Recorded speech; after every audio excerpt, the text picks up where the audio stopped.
Mono Rants at the Movies, a podcast where we rant about films you may have seen at house parties. I'm one of your hosts and jack of all trades, Mono, and leaving me to be killed by zombies only to kill me later as a zombie is my co-host and master of none, Kira. That makes sense. Thanks. Yeah. No, well, fuck, if I'm going to be a zombie, you're going to be a zombie. Oh, well, okay, fair enough. Yeah. But she doesn't end up a zombie. She just ends up dead. Very, very very, dead. very dead.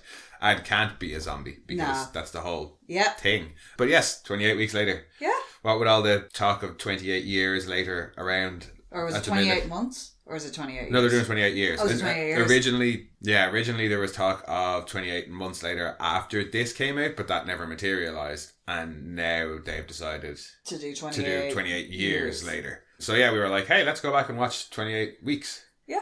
28 days. 28 weeks later, not 28 weeks, because as that poor old couple discovered... Oh yeah, not a romantic comedy.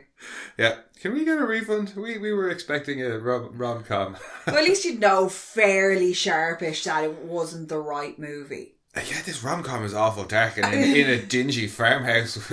Yeah. Oh, look at that. Yeah, I don't think this is the right film. At least it lets you know straight off the bat. Yeah, no, I do. I like how they go into it because for a zombie film, the zombieing doesn't really happen until about halfway through the movie. Yeah, so it gives what happened to them during the big outbreak that in the first film he was in a coma for. Yeah, basically. Yeah, it's a little bit of that, and it's then a time jump as well. Yeah, time jump further ahead then. But I like that we do get that at the start because apart from it being particularly cool looking and setting up a whole lot of things for later in the movie, it's a nice little bit of here's some zombie action for you at the start and then we'll do all the story stuff. Yeah. As well, you get the setup there that the kids aren't in the country, they were on a school trip to France. Yeah. So they are safe. Yeah, no, you get a fair bit set up there and then obviously you get your time... You get kind of time crawl of what happened afterwards, which I also like. But before we get into that, shall we go for our usual summary? Yeah.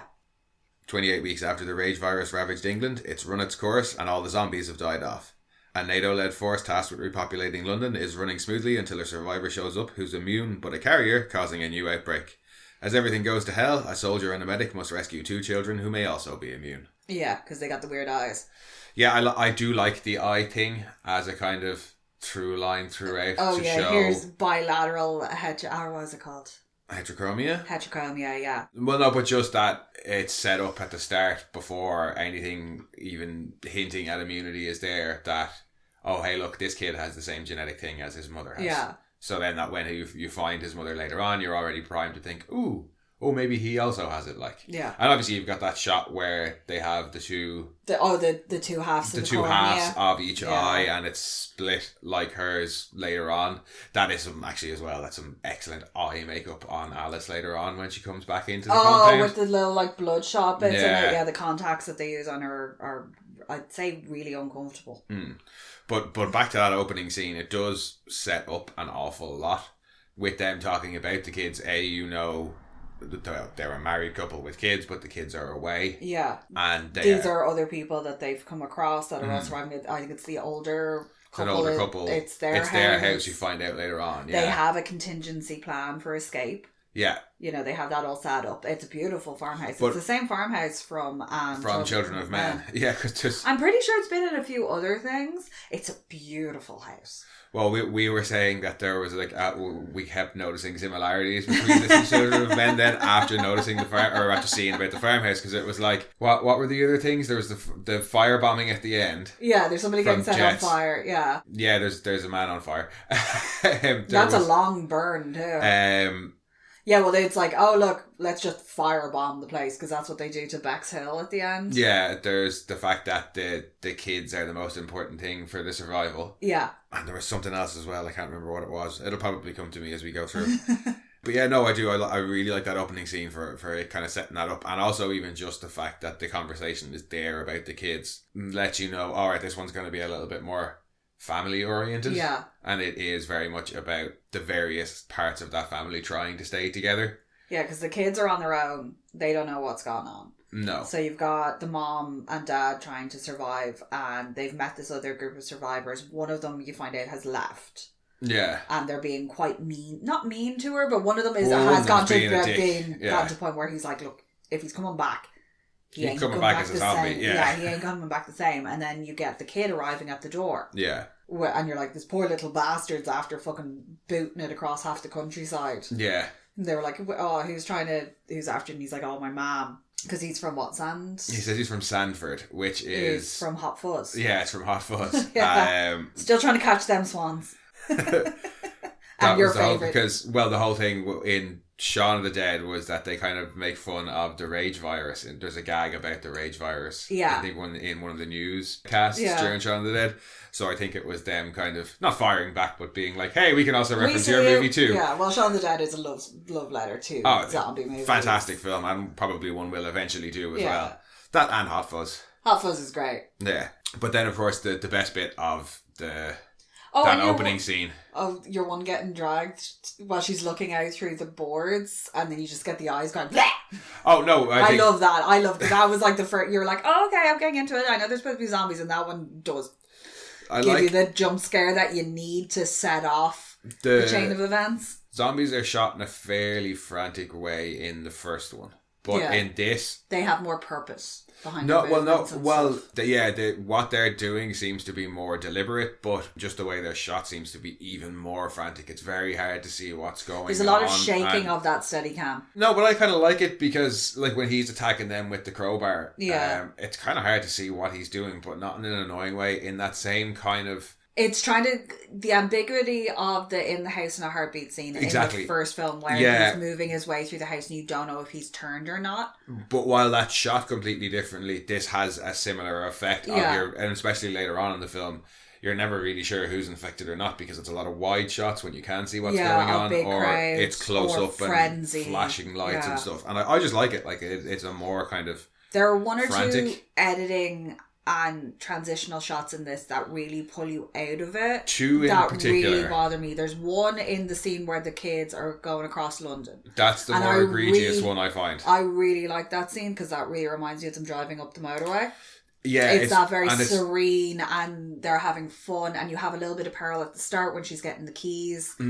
But when she's going through the grave, you really like the graveyard interspersed with the city because they're both graveyards. Yeah, at this point they are both graveyards, but it's then as and they're it's all shooting, the very like soft lighting, and it's through her hair, and they're smiling and they're giggling and they're having fun, and then there's this big zoom cut. Yes, there's a nausea-inducing like. It really does make you feel quite zoom ill in onto the house, and then it goes back to the way it had been. Yeah, and then there's a wide shot of them from above arriving at the house, and I'm like, why couldn't you just have used that one? Or that was weird. Yeah, it throws you right off. But what I do really like about London at large in it is where the first film you see an empty London, but it's an empty London that you know could erupt into a street full of zombies chasing you kind of at any minute, and you get that feeling a lot of the way throughout the film. In this film, you know London's dead. Yeah. Like, it looks much the same as it did in the first film, but you know there's nothing like it. There's decay. And there's the piles of, like, all the piles of yellow biohazard and stuff because they have to burn everything, because they have to go through every single house and clear them all out. Yeah, and the bits where the guys power washing the... Oh, I'm here, help. I am here, off the roof and stuff like that. They do a really, really good job of and the way they've isolated it London as well. Like, they fly into London City Airport, they get the train, which is also, you can isolate, into the Isle of Dogs, which is a little small island in the Thames. Yeah. That's got built an infrastructure on it already, so they can patrol that. Like, it should work. And then the kids are like, oh, we're just going to hop out and leave. Their very easy escape aside, there's a lot of what I like about this film, like that about the dead London and the kind of what you were just talking about, like the military infrastructure and stuff like that. It's cool. I would not be happy, side note there, I would not be happy if they were like, oh, the American military is here to keep you safe. No. Because it's NATO. Yeah, but it's a US-led NATO thing, but it was like... they give NATO most of the money and most of their troops. But I just feel like I'm not comfortable with, the US military is going to keep me safe. Well, there's no British military left. Yeah. And there's no standing European Union military. I'm just annoyed that... So it was obviously going to be NATO. That Idris Elba was in this and didn't get his own accent. Yeah, that he has to be a US general. Yeah. That was a bit annoying. It's like, here, come on. No, but just back to a lot of what I like about this. And while 28 Days Later was a different zombie movie. Yeah. Like, the rage virus was a new thing. This is a really, really different zombie movie because of how the rage virus operates. And because of what they're trying to do with this movie, it's unlike any other zombie movie out there, because for the first part the zombies are all dead, and the zombies are able to be dead because they've starved to death. They're still just people, so they've all starved to death. They've waited then another, like, by the looks of it was like after 5 weeks all the zombies were dead, but they don't go in until like week 11 or 12 to start cleaning things up. Week 24 they start the like reconstruction, and week 28 is repopulation, I think. Yeah. So there's like 15,000 people there already. But yeah, that's something you've never really seen in a zombie film before. You've seen like pockets of survivors or things like Land of the Dead where they've got some semblance of society. Where it hasn't affected globally either. Like they were like, because they're like, day 11 or day 15, Britain is quarantined. Yeah. And then 28 days later, you have the events of 28 days later. Yeah. You were saying it'd be really interesting to see what happened to like the Isle of Wight, the Isle of Skye. The Isle of Man and Jersey Islands. All the islands just being like, we were grand. Yeah. Like one or two islands probably maybe somebody accidentally ended up on a plane. I think in Skye there's a bridge over to one of them. Some of them, but the rest of them are... A lot of the islands would be fine because the Faroes are perfect. The nature of the virus doesn't allow for, I wouldn't say would allow for intercontinental travel, except in the case of somebody like Alice or her kids. Yeah. Because it's so damn self-destructive. If a normal shambling zombie gets on a plane, the incubation period might be long, the person might not be infected yet, they could land and then turn your into classic a zombie. George A. Romero, I'm going to hide the bite mark. Yeah, or even somebody turns into a zombie on a plane, the pilot could still lock the cabin and potentially land the plane. But rage zombies, they're going to wreck that plane and rip through it. It's going to fall out of the sky. It's going to crash, yeah. And even if it crashes onto a new country, chances are they're not going to survive. So yeah, it would have been cool to just have like a little bit of something mentioning some of the islands or what. I assume we're fine. Yeah. Ireland was laughing the whole time. Yeah. Look at Britain tear itself apart. Fucking poaching. Burn it out of you. But it's damn near 100% alcohol. So just fuck that on the bite. It'd be fine. Nothing can survive it. But yeah, no, I like that they've kind of given us this really different zombie film, and then the fact that it's nice that it's very self-contained. Like, because you get a bit of that with Doomsday, where they had quarantined off Scotland, and because of the actions of that, the UK has become shunned. Yeah. Where in this, it was obviously for global safety, they've had to quarantine them off, and they're not shunning them; they're now aiding them in the rebuild. Oh yeah, when we do get our actual zombie outbreak, it's not from any other like typical zombie outbreak. It's because we found a carrier and somebody makes a very stupid decision and ends up becoming a virus. Access all area security cards should not just be given out willy-nilly. Well, see, now, I don't care if you're like the caretaker for the whole building. Too many things have happened and too many court cases have happened of people doing nefarious things, and they have access all area cards. She should have at least had security on her, because she was the first survivor they had found in 2 months. She should, who had a bite that was noticed. She should have had security. I will grant you she should have had security. I saw it down as like a major plot hole that he never would have been able to get through there, because they knew she was carrying the virus. They didn't. At that point, conversation at the point where he's going to see her, but the bite had already been observed. So she noticed the bite. She should have been She probably would have put a guard, or would have said it to him, and he would have said put a guard, while they discussed it and said nobody's to enter this room. He does have the all access card, so technically all he needed to do was sneak past one guard. But so I don't think it's a massive plot hole. No, I don't think it's as big a plot hole as some people say. They would have put at least a guard on her because she had a bite. Yeah. There was a chance that she could have turned. And instead they have a very sloppy kiss. Mm. And then a wonderful piece of Robert Carlyle acting. Because the initial twitch... Well, it's all wonderful Robert Carlyle acting. No. When he's kissing her and he... The first wince, like... The twitch. Yeah. And then the head slap. Yeah. No. Because I love me some Robert Carlyle, and he is a selfish fucking prick in this. He's a coward. He's a coward more than he is selfish. And he plays such a wonderful coward.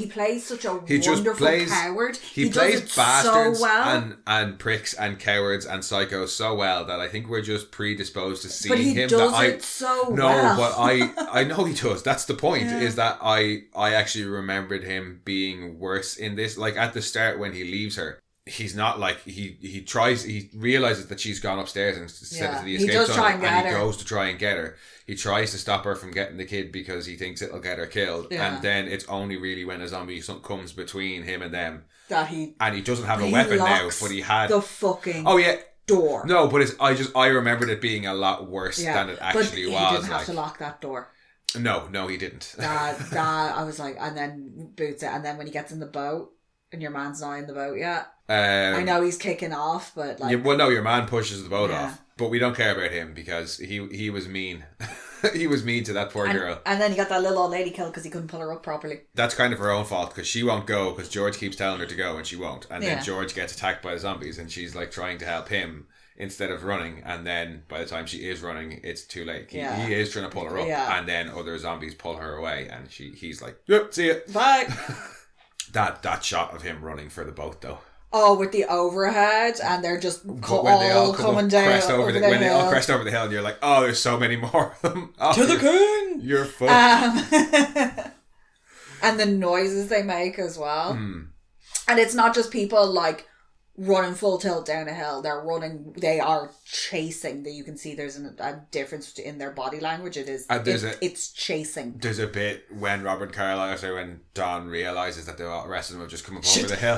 And it's just like you can see he's so knackered and he's starting to slow down because he's got a bit of distance between the ones behind him and he sees the other one. He's like, no, gotta keep going. Oh god. Yeah, do more cardio. Zombieland had that right. Cardio.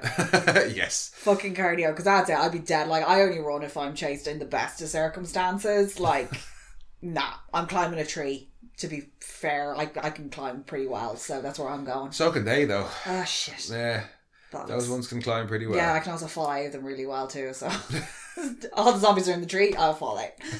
Run. I will say one of the other things I really like, though, is I like that you have this American army force there because when the breakout happens, it's like, oh, well, it's this thing that we've always been planning for. So yeah, they're like they have a whole scenario set up. I'm just happy that I got some Harold Perrineau. There wasn't enough of him, though, and I felt like a lot of the helicopter sequences seem to have been filmed after. Like, he wasn't on the same set as them for most of the time. No.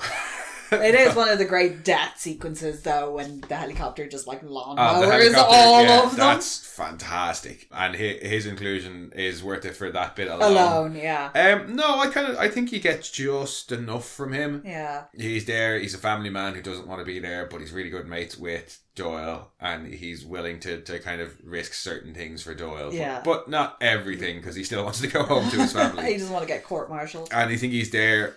He's there more as a supporting character for Doyle rather than a character in and of himself. Doyle's a sniper. But I really like Doyle's inclusion from the start because through him and his interactions with Flynn, you get a natural way to see how the military operation is running there instead of it just being like this big expo. Like the girl on the train tells you some stuff, but she doesn't tell you too much. And then you could have another character, the medical officer who's pissed that she's not been told that they're admitting children. So she's real annoyed about that, and you get to see some of the testing process that they go through to come into the country. Yeah, so you get that through her, but then through Doyle and Flynn, you get nearly a full look at how the military is running the operation there in a natural way, as opposed to it just being like Stone expositioning it at some other character. And the fact that they've been there for a while, because you get the whole thing about your man down by the fire exit. Which? They're like, because they're watching everybody. Oh, sorry, yeah, your man who's jacking off. Yeah. Yeah, and it adds, like, visually it adds to the film because you get all the bits through the scopes and all the CCTV footage and all the camera stuff. You can see people living their lives. There's people having arguments. There's like you get to see the two kids being put to bed. When Doyle is looking through a scope at everybody, he doesn't spend ages dawdling on the people who are having sex. No, he's like, he kind of looks a little bit shy and then moves away and then sees the kids and is like, oh look, kids, a family, some semblance of normality as well. Because I'd say that for a lot of people who were there at the time, seeing the kids was probably, just seeing them was probably like a boost in morale because, hey, look, Kids. Young people are back. Yeah. Because 15,000 is quite a lot of people. That is a lot of people, but that's why you need, like, just to get an infrastructure back up and running. And I suppose because presumably everybody who's coming back into the country is useful. Oh yeah, it's like 15,000 civilians, but they aren't just... They're probably like healthcare professionals. Like, they're people who are needed to like get things back up and running. Yeah, so they can spread further and further back into the country. And he's probably only been able to get the kids back by virtue of the position of being like a caretaker, maintenance, overseer type thing. So well, they do make a point of... His kids were in refugee camps. They make the point about them being in the refugee camps. But they also make the point, I think it might even be on the train, of how I think that those kids are on the first batch of people who are being repatriated. Yeah. So I'd say they're joining the 15,000 that are already there are workers who are help rebuilding, and these people who are coming in now are people who were abroad when it happened and you know, are trying to come home. They've all been living in embassies. Yeah, living in embassies or in refugee camps, like the kids then talk about later on with the chemical toilets. Hooray, chemical toilets. Woo. And in Spain too, hot. Ooh, stinky. Yeah, and he talks about as well that they're going to be getting a house soon because they're expanding, like they're clearing the zones to move people back out. Yeah. Because even though, the rage virus is gone, there's a lot of feral dogs, there's a lot of rats, there's a lot of disease and things like that because everything was just abandoned. So you've got issues then of like typhoid, you've got like your water sources, disposal of correct waste, listeria, it's not diphtheria. It's not really something that is mentioned, but I was considering... Fucking legionnaires in any of the tanks. All that stuff, but would the virus... How long is the virus active even in a dead body? Yeah, well, that's why they're burning everything because, So one of the only surefire ways to fucking kill it is kill it with fire. Yep. I always love those shots of when things are being firebombed and you see the liquids bubbling and the blood samples bubbling in the vials and shattering. There's always something about that, like the absolute destruction of it. No, I like the use of gas later on. Oh! Gas the zombies and then go around and burn all the corpses. Yeah. Takes care of everything else as well in the area. But fucking gas in the place because firebombing, it wasn't enough. Some of them escaped. Yeah, so they gassed them then. Yeah. Send in lads in hazmats. That is a long burn that your man does. And again, it's just things that you don't normally see in a zombie film because you have this completely different setup to it. Yeah. It's a nice length as well, actually. It keeps going. Like it's paced quite nicely because it does even though you do have the stuff of the reunion with the family, that's traumatic because they are asking their dad what happened to their mom. Yeah. And he's like, I saw them bite her. And then when they find the mom, they're like, you told us she was dead. And he's like, I thought she was. Like she got bit. Like why? Like, she got bit. Like, that's it. Like, that's it. You haven't been here. You haven't seen it. Yeah. Like, you get bit or you get a little drop of blood. But he didn't see her get bit, though. No, he did just leave her. But him trying to dance around it. But it kind of goes through that quite nicely. It hit, without any section dragging on. You've got your opening. Then the kids waste no time. They're home and back out again. Well, that's it, yeah, because you've got your opening scene with them on the farm. They're not even back a full day. Then you've got the kids coming into the Isle of Dogs and us getting to see how the Isle of Dogs works. And then they go and they escape and they find their mom.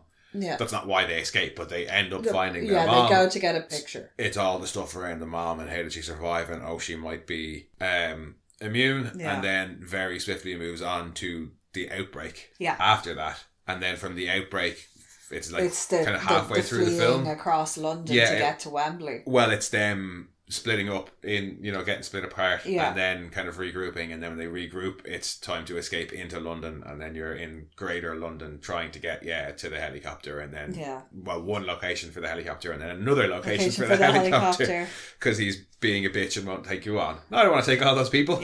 Well, plus there was all them zombies coming that first time, so it wasn't really safe. But it moves through it really nicely without any section ever dragging, I find. And I like the way it's broken up, like as they kind of start to lose people along the way. And you've still got then Don, the Robert Carlyle character, just keeps Zombie Don showing Donby up. Yeah. Donby keeps showing back up again. Like when you see him through the doors when the boys separated from the sister.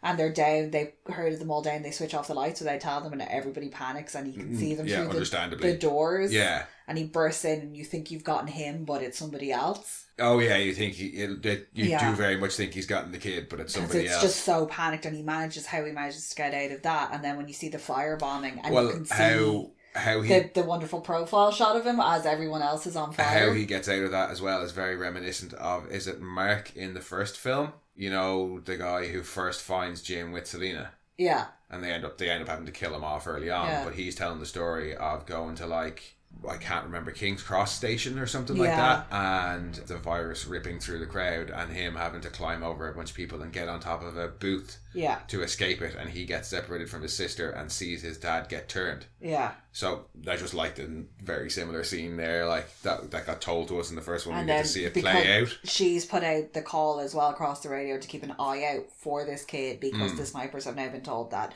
because they were told initially to just target the infected, and now we've lost control.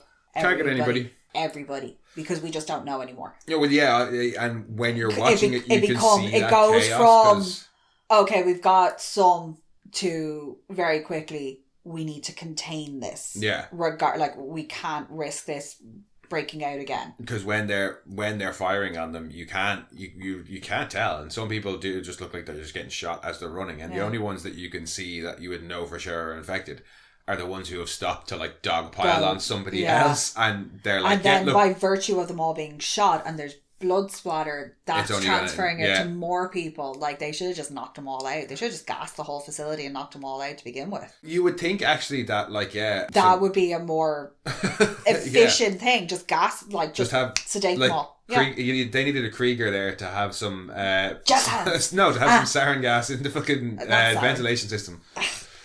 Well, no, but they need, because there's no such thing as knockout gas. Yeah. So they need, but they clearly have gas there. So why not have the whole place rigged up that they can clearly lock out portions of the base or of the island.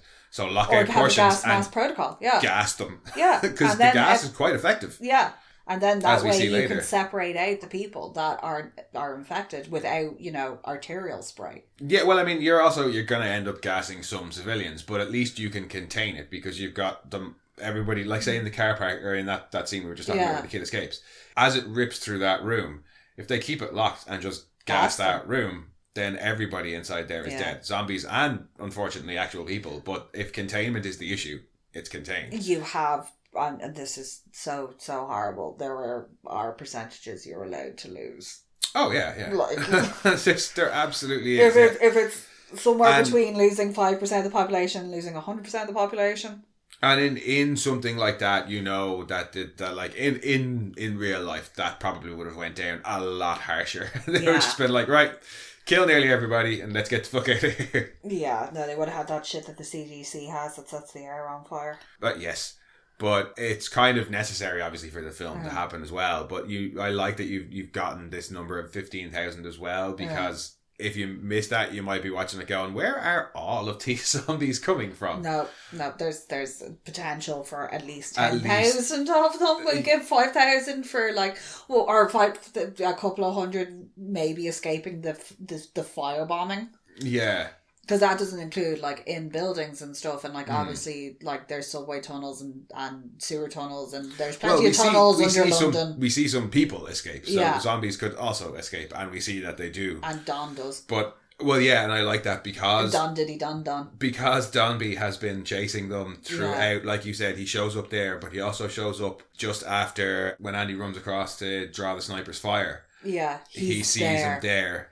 And I think you see him then again at another point. You see them when they're firebombing that he's hiding. Yeah. And then he finds them in the subway station. But and when you see the zombies that have escaped the firebombing getting kind of out into Greater London, you see Don first. And then the rest of them seem to be following him. He's following the kids and they're following him. Yeah, so it's not just like in all of London, the zombies happened to come across the only survivors in a huge giant... Yeah, there is... Yeah.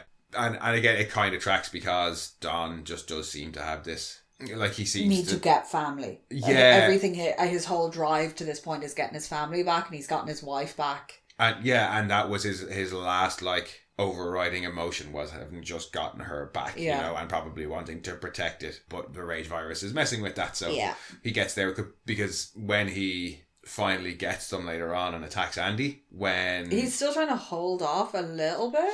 But when Tammy screams "Dad" at him, he stops and he looks up. No, he hears Don. When he attacks Alice and kills her, and at another point throughout, might be when he's attacking and killing Scarlett's character. Yeah. But there's 2 points. He bludgeons her to death with the camera. But there's 2 points and where... And you see it from the camera's point of view in the green light. Fuck but me, there's 2 points nasty. where Dombey hears somebody call his name and flashes back to her in the farmhouse screaming his name, and it happens at the window. Yeah, it happens at the end when Tammy calls him Dad. You see him hear Don and see Alice screaming in the window again. So he does seem to have, the zombies do seem, or at least him anyway, seem to have some semblance of memory, and they're not just... There's some final impulse like that's driving them. Yeah, and whether it's just that like the rage is uncontrollable and they still feel their other emotions and they still feel their memories, they just can't control themselves, or they've lost all faculty, we don't really know. But with Dom, there does seem to be some sort of drive to get to his family members. When he gets them, he kills them, but but there's definitely some sort of drive there, and I like that aspect to it. That it is following that as well. It's still running the whole way through, like he's been running the whole film. Yeah, basically. Even when he's not got any lines, he's still a very, very important character to the film. And he does an excellent job as... Well, it's Robert Carlyle, so he was always going to, but he does an excellent job as both Don and Dombey. Yeah, there's something about Dombey that it's so menacing, but it's not just like vacant. No, yeah. A lot of times you get zombies, it is just like that kind of vacant behind, like nothing going on behind the eyes. This is like actual calculating and more predatory. And I know that a lot of the... Yeah, he's got something he wants to do. He's got intent. Yeah, there's intention. Yeah, and it's the only other time that I can think of it is in Land of the Dead, where you've got the kind of one smart zombie. Yeah, who's leading the others. But even that, I think that's a bit... No, but there is an intention behind something like that wouldn't work here. They're not completely mindless. Yeah. And I know that they did go into that into the actors who played the zombies all had to come from like sort of a dance or a flow kind of background. Went through like quite intense boot camp because they wanted a very specific kind of style to them. Yeah. And for them to move in a more animalistic, very like not quite as mindless fashion, that they do have a bit more purpose and intent. Well, they should be more... Yeah, because they're not dead.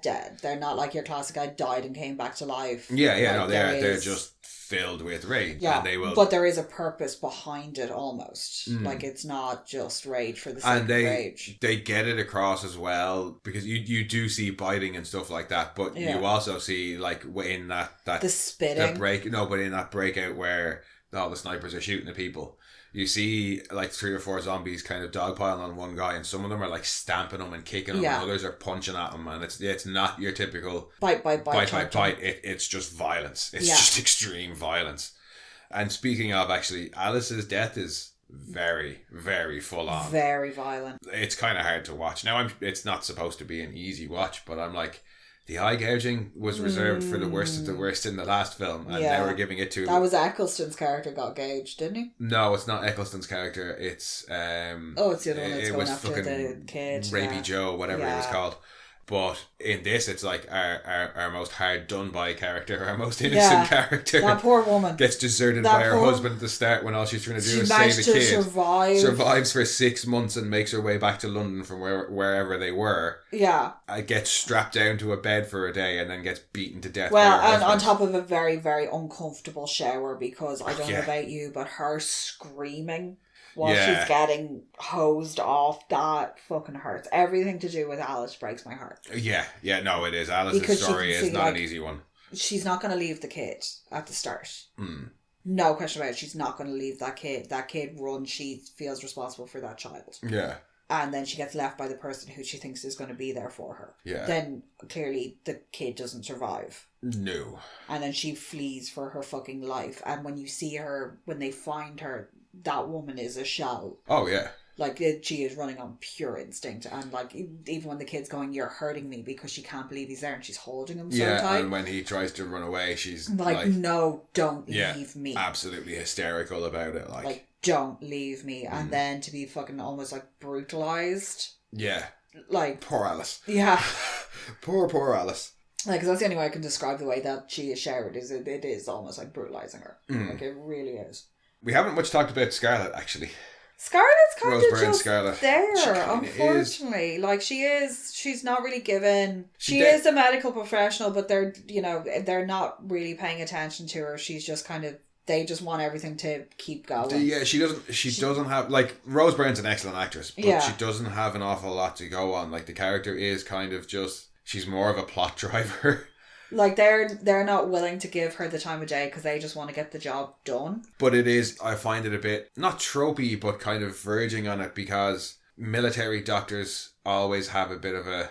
Like, if you want to give a military doctor something to do on screen, what do? Or you make them clash with the brass because they're not respecting your medical opinion. And other than that, she just wants to save the kid because he's important. Yeah, she's like, no, we need this kid. Yeah. And she does a good job of it, but you don't get much from her beyond that. No, and then she gets bludgeoned to death with a camcorder. Yeah, she has a harsh death. Yeah. After going and making it the whole way through that, the underground. Yeah. With all those bodies in it. Whereas Doyle, you get to see him have a friendship with somebody. You get to see him kind of crack wise. You get that bit that I quite like where... He cracked wise about your mum. But after he shows up and kind of gets everybody to come with him. Yeah. As soon as they go outside, he's got that bit where he turns around to the two kids and he's like, do what I do, go when I go. Yeah. Like, make sure the kids know what the story is, because he's like, well, everybody else is an adult and are probably going to look out for themselves and be fairly sensible.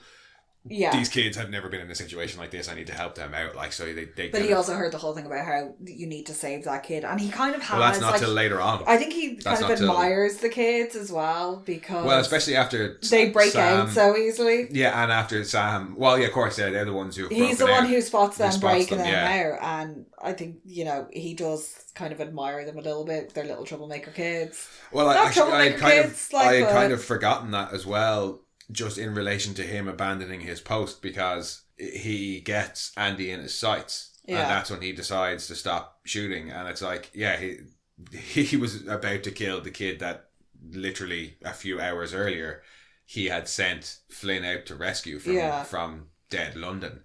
So that kind of tracks of him being like, no, I'm not, just save this kid, I'm not fucking killing him, fuck this. Getting out of here. But also, it's a kid. Like, well, yeah, I mean, that alone would be enough. But it's a kid that he's already had somewhat of an interaction with. Yeah, they've survived this and they've just come back, and unless they knew that's their, they went out and they came back and they brought back this other person with them. Oh, I don't think he knows any of that yet. No, but presumably they would have heard, we found a survivor. Yeah. Well, at that point, I think that there's zombies. That's all you care about, not where they came from, but they are here. One of the other things that I do really like about it as well, I think I touched on it, is all the dead London stuff, but some of it that I think works really well. The pizza place that you mentioned, when she goes in to get the keys. Yeah. I was like, none of that food would have smelt anymore, not after that amount of time. Now, if you opened a fridge... dead bodies, however. Or if you opened a fridge, oh good God. Yeah. Yeah, no, the pizza place, and kind of as they're running around, you just got all these giant piles of the biohazard waste bags. And then when they're going down into the subway later on, and it's just dead bodies everywhere. Like, skeletonized remains. The night vision bit. Yeah, because they're going, like, obviously people went down into the subways to try and escape and were just caught. Yeah. So their bodies have just rotted down there. And, I mean, equally, any one of those bodies could have been a rage person as well. Because their bodies are going to be littered around the place as well as every other dead body. Yeah. But they just, because the streets are so empty, it's nice that when they start to actually go inside the buildings in London, you see they haven't plenty of death and decay around. Like, it's one of the things that I really, really like about this film is that aspect of dead London. The cinematography is pretty damn good in it too, apart from the one or two things that we didn't like earlier. The really weird slow screen wipe with Idris Elba. Yeah, that and just the zoom confusing. In on the house are the two most horrible ones. But the rest of it, I think, is really nice. It's quite snappy when they're running around London at night time trying to escape. Yeah, they shot it day for night. It does give it a weird kind of uneasy because quality. There's going to be no street lights. There's nothing like that. The only thing that really has like 24/7 power is the Isle of Dogs. So like there's no... Well, and they've turned off the power in the Isle of Dogs at that point as well. So there's no street lights. There's no housing lights. Like, Yeah, so it is this very eerie quality. No, but just... Especially because we're not used to being in like 100% complete darkness anymore like that. But the way that the effect that they've gotten off the day for night shooting, it is this kind of eerie dusk where it's really dark, but you can still see quite well, and it really works for it. Like, are there any other highlights for you? No, I do enjoy it. I did find the music to be very, very disappointing though, given how phenomenal the score is for 28 Days Later, and it's John Murphy as well. Well, he only had like 2 weeks. Yeah, and he was doing Sunshine at the same time. And Sunshine's amazing. Sunshine was filming at the same time as this. Rose Byrne was doing both. That's why Danny Boyle didn't do this. No, he did some second unit stuff. Yeah. He did the scene in the barn where the little old lady gets eaten. Yeah. But I would much rather have the Sunshine music. Yeah. I will say that. Like, they did use some of the music in this again. But it is kind of disappointing that... While it works in the opening scene with Dawn escaping from the farmhouse... They do use it a bit too much. It does work there, but because it's so damn effective at the end of the first film... Yeah. And it really adds to that scene and it makes it so iconic, that I find it's almost a little bit cheap to use it straight away at the start of the second film. If they'd held on to it for a little bit longer. It does work there, but yeah, straight away at the start of the second film, you're using that iconic piece of music. It's a bit cheap. It's kind of the same issue I had with Thor Ragnarok. Oh, using the immigrant song at the wrong time. At the wrong time. Yeah. No, save that crescendo. Save that moment. It's such a... savor it. Yeah. No, just, here you go. We paid the licensing for it. Yeah, but I mean, there are, like, the music it's not terrible in it. I think it's just because we know how good John Murphy is and how good the first film is. Yeah.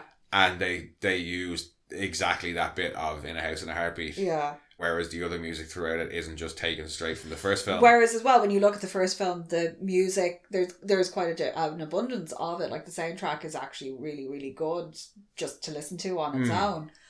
With all the different... Well, there's a lot more light music in it as well, because there's all the travel stuff like that. Whereas in this, it is a lot more serious the whole time. So the music is kind of reflected in that. Yeah, no, but I just feel like there's... It's not as good as the first film. Like, but then at large, while this is a really, really good film and I really enjoy it, it's not as good as the original. No.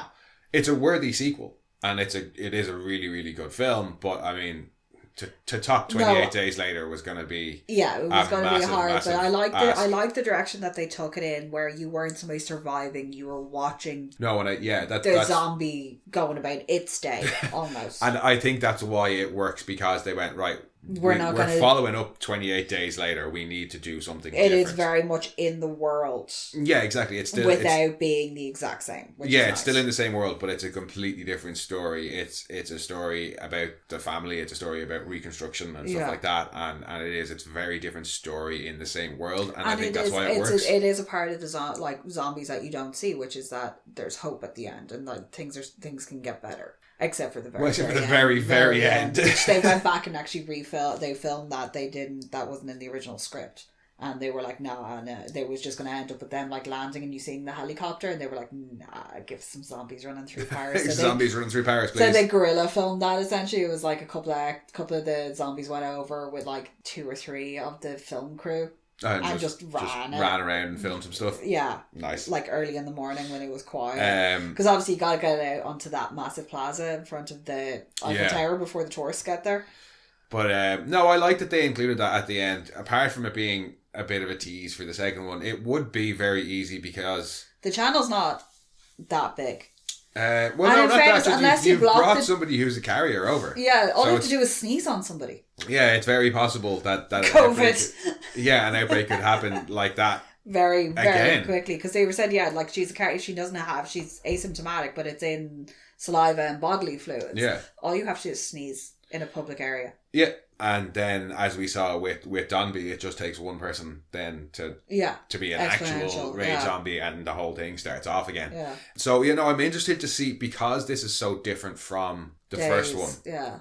And because we're getting 29 years later. 28 years later, I will be really interested to see where they go with it, because I don't want it to go back to being just another survival film, and I don't want it to just be this again. No, but would it be the sort of thing where it's now going to be like, we're going to have to live with COVID now forever? It's going to flare up, it's going to go away, there's going to be different strains of it. Is this going to happen now? Is there just going to be like areas, are people going to be living in like safe zones? Yeah, like, because... Are we going to have to just like manage this on a day-to-day basis? Because like at the end of Shaun of the Dead, where he's got him out in the shed. Yeah. Like, and things are kind of getting back to normal. Because if it has managed to go worldwide, is it just going to be like, island populations were fairly okay? And because they know it has a definite like burn through rate. Yeah. But now you've got carriers, so you're going to have to monitor them. They're going to have limited movement, otherwise you're going to have a Typhoid Mary situation. Or are we going to have, if it is a case of you keep getting flare-ups of it here and there, is it going to mutate? And are you going to get more zombies that are a bit like Dawn and that have intent? Yeah. And will we have like, not smarter zombies, but smarter zombies in 28 years? It'll be interesting to see where they go with it. Yeah. And I hope it's as different to the first two as this one was from the first one. Because I think that is one of the stronger points of this film, that they've made it so different. Yeah, no, they have made it quite different. And they've kept, like, there is elements of the first film in there, and very much a feeling of the first film. Yeah, it's a worthy successor to it. I think it's definitely a worthy successor, but it's different enough. It is different, yeah. The only thing, that's, I think, why the soundtrack annoys me so much, because... The soundtrack is so similar to the first one. Without giving me that... Yeah. Oh, but like, it could have had, like, an amazing piece to, like, say, go with the initial chase, even if that had just been a different piece of music. Yeah, but that's what happens when you don't give a good musician enough time to make 2 weeks is not to make enough a score. Time. Yeah, no, that if that had had its own like iconic piece of music, that chase when they all crest over, like that should have had something. Yeah, I know what you mean. Like, it would have made the movie quite different, I think. Yeah, no, I think if you one or two small changes. Yeah, that's mainly it for me. Is the music? It's just that the music bugged me because. It just kept reminding me of bits of the first film. Yeah, that, and I think the only other thing that I like actively don't like were those weird zoom and the weird wipe. The weird everything wipe. else, I really and the weird zoom were just like really. Okay. No, it is. It's a really good kind of. You could use it you could watch it as a standalone. You don't need to have seen 28 Days Later either, which is nice. It explains enough about it, about how the rage virus. Like, you don't need. All you need to know is that it's this viral thing that makes you kill everybody. You get all the knowledge that you need in the film. You don't need any prior knowledge going into it, which is rare for a sequel. Yeah, because you get it in that little timeline at the start. Yeah, you see zombies at the start of the film in the farm, and then you get the little timeline that tells you what's happened, and then boom, you're caught up. Like, but yeah, no, excellent sequel, excellent on its own merits. Highly recommend picking up a hard copy of it, because as we've seen with 28 Days Later, you can't get it anymore anymore. Just get hard copies of everything. Hard copies of everything. It's the way to go. But this has a lot of, if you do manage to get it with the special edition, there's a lot of special features, and like the zombie workshops are very fun, and filming of certain sequences as well, and how they were all set up, because they do have a big sequence about the gas. And just basically trying to orchestrate that, because nobody could see a fucking thing. But yeah, no, I think that about wraps it up for 28 Weeks Later. Yeah. Thank you for joining us, guys. If you want, you can head back and check out our previous episodes or our other podcast, Mono Rants the Boys. Or you can come and chat with us on Twitter at RantsMono, on the slightly more active Instagram at monorants_the_boys. Or you can send your own rants to monorantspodcast@gmail.com. And we'll catch you next week. Bye-bye.